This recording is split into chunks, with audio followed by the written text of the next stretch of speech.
राजन जी, आपसे ही शुरुआत करना चाहेंगे और जब ये जंग शुरू हुई थी तब से ही लगातार हम आपसे इस मौजू पर बात कर रहे हैं। तब भी ये खदशा जाहिर किया जा रहा था कि पूरा कंट्रोल का इरादा इजराइल का लगता है, लेकिन तब उस तरह के हालात नजर नहीं आ रहे थे। लेकिन अब बात वहीं तक पहुंच गई है। क्या है इसके पूरे इम्कान और क्या है इसका पूरा मंजरनामा?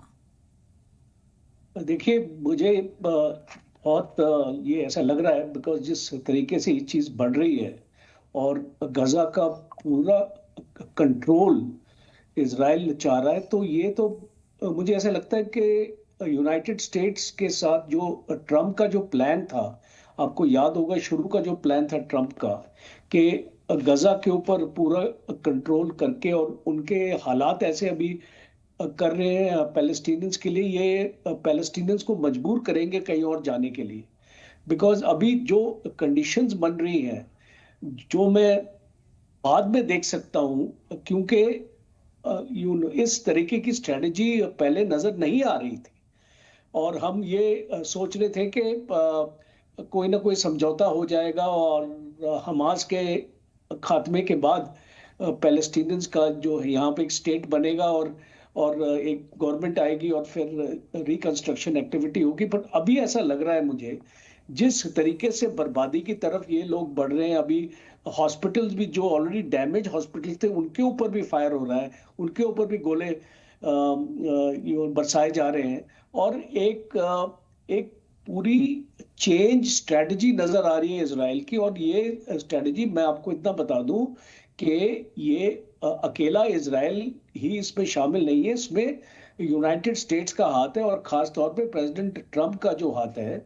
जो अभी ऐसा नजर आ रहा है कि ये बोल रहे हैं कि हमास को सेफ पैसेज दे देंगे, क्योंकि शायद हमास को ये लोग ये इतना जल्दी नहीं खत्म कर पाएंगे। और ट्रम्प को बहुत जल्दबाजी में अभी जल्दी है। अभी आप देखते हैं कि अरब कंट्रीज को भी विजिट किया है और वहां पर भी इन चीजों की चर्चा हुई है।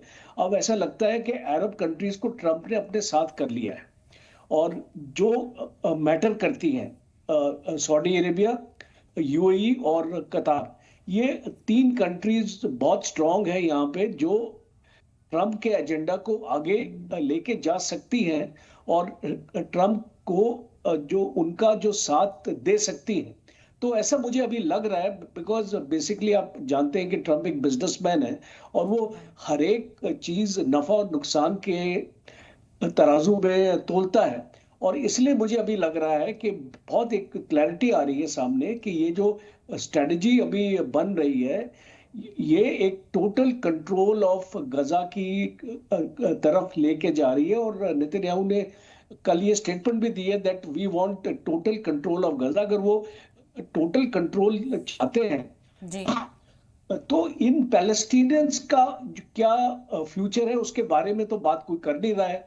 इस पैलेस्टीनियंस को अगर आप इसका कंट्रोल चाहते हैं तो उनको एक छोटी सी कॉलोनी में क्या रखेंगे और 75% गजा पे हुकूमत करेंगे। तो अभी ये क्लैरिटी सामने नहीं आ रही है। और ह्यूमैनिटेरियन एड भी जो इसको आया है अंदर, वो बहुत कम है।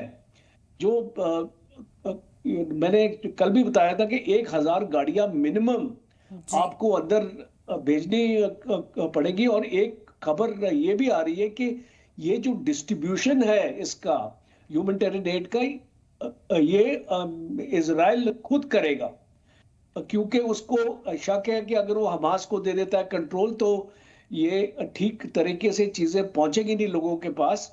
तो अभी जो ओवरऑल सिचुएशन अभी जो नजर आ रही है, वो एक चिंताजनक सिचुएशन है।